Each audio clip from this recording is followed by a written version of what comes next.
Hello எல்லாருக்கும் வணக்கம். இன்றைக்கி நம்ம குயிக் அண்ட் ஈஸியாக மஷ்ரூம் பிரியாணி எப்படி செய்யலான்னு பார்க்கலாம் வாங்க.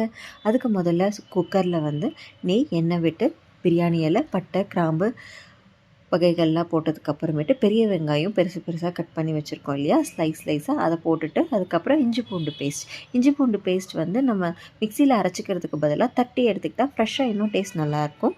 அப்புறம் கொஞ்சம் உப்பு சேர்த்து அதுக்கப்புறம் நல்லா வதக்கிக்கணும் பொன் நிறமாக வர வரைக்கும். அப்புறம் காரத்துக்கு ஏற்ப பச்சை மிளகா போட்டுட்டு நல்லா வதக்கி எடுத்துக்கோங்க. ஸோ இந்த 3 மிக்சரும் சேர்ந்து அப்போவே நமக்கு ஒரு ஸ்மெல் நல்லா வரும்.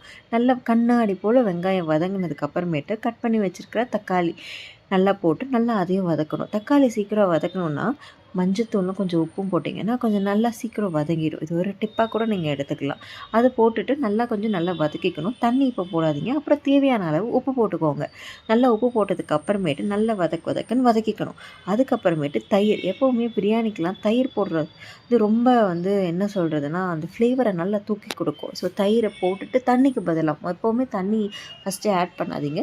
ஸோ தயிரோ எலுமிச்சம்பழம் அந்த மாதிரி ஆட் பண்ணி அது தண்ணிக்காக நல்லா ஆட் பண்ணி நல்லா வதக்க விட்டிங்கன்னா அந்த அரோமா ரொம்ப நல்லாயிருக்கும். ஸோ நல்லா வதக்குனதுக்கு அப்புறமேட்டு தேவையான அளவு கொத்தமல்லி தூள், நான் இதை நானே அரைச்சி வச்சுருக்கேன் கொத்தமல்லி தூள். அதுக்கப்புறமேட்டு மிளகாத்தூள் காரத்துக்கு ஏற்ப உங்கள் வீட்டில் எவ்வளோ அளவு காரம் சேர்ப்பாங்களோ அந்த அளவு.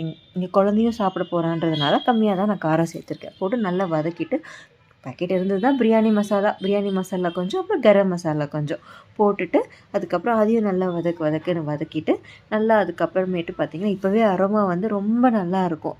அது கடைசி எல்லாம் வதங்கினதுக்கு அப்புறமேட்டு தண்ணி சேர்க்கணும், சரியா? ஸோ அதுக்கப்புறம் மஷ்ரூம் நல்லா கட் பண்ணி கழுவி வச்சுருக்கிற மஷ்ரூம், நான் ஒரு பேக்கெட் மஷ்ரூம் எடுத்துருக்கோம். நாங்கள் 3 பேர் தான், அதனால் ஒரு பேக்கெட் மஷ்ரூம் போதுமானது.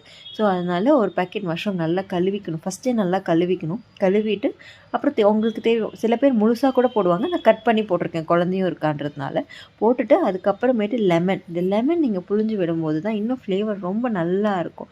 ஸோ ஃபுல்லாக அந்த லெமனை நல்லா ஒரு அரை லெமன் ஃபுல்லாக புழிஞ்சு விட்டுட்டு நல்லா வதக்கிக்கோங்க. நல்லா வதங்கினதுக்கப்புறமேட்டு மஷ்ரூம்லேருந்தே கொஞ்சம் தண்ணி விடும்.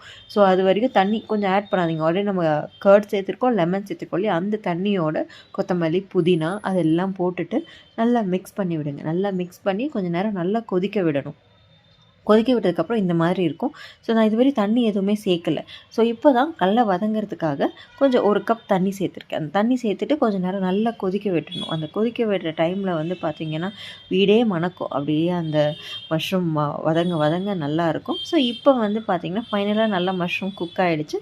ஸோ நான் இப்போ 1.5 கப் பிரியாணி ரைஸ் எடுத்துக்கிறதுனால 3 கப், நான் சில பேர் ஹாஃப் ஆஃப் வாட்டர் கம்மி பண்ணிவிடுவாங்க. ஸோ நான் வாங்குகிற பிரியாணி ரைஸ் பார்த்திங்கன்னா நார்மலாக தண்ணி ஊற்றினாலுமே நல்லா பொல வரும். ஸோ அதனால் 1.5 கப் ஆல்ரெடி நான் போட்டிருந்தேன் கொதிக்க விடுறதுக்கு, ப்ளஸ் இப்போ ஒரு 1.5 கப் போட்டிருக்கேன் இல்லையா.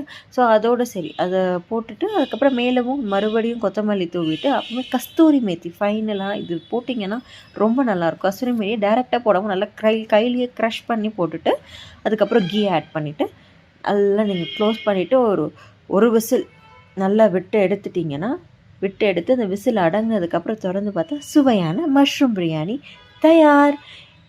லஞ்சுக்கு ஈஸியாக செஞ்சிடலாம். பேக் பண்ணி கொடுக்குறதுக்கு ஹஸ்பண்டுக்கு லஞ்ச் பேக் பண்ணி கொடுக்குறதா இருக்கட்டும், குழந்தைங்களுக்காகட்டும் ரொம்ப நல்லது, ஆரோக்கியமானது கூட, எதிர்ப்பு சக்தி ரொம்ப ஜாஸ்தியாக இருக்குது மஷ்ரூம்ஸில். ஸோ நல்லா சுவையாக ஈஸியாக செஞ்சு சமைச்சு சாப்பிடுங்க. இந்த வீடியோ உங்களுக்கு பிடிச்சிருந்துச்சுன்னா லைக் பண்ணுங்கள், ஷேர் பண்ணுங்கள், சப்ஸ்கிரைப் பண்ணுங்கள்.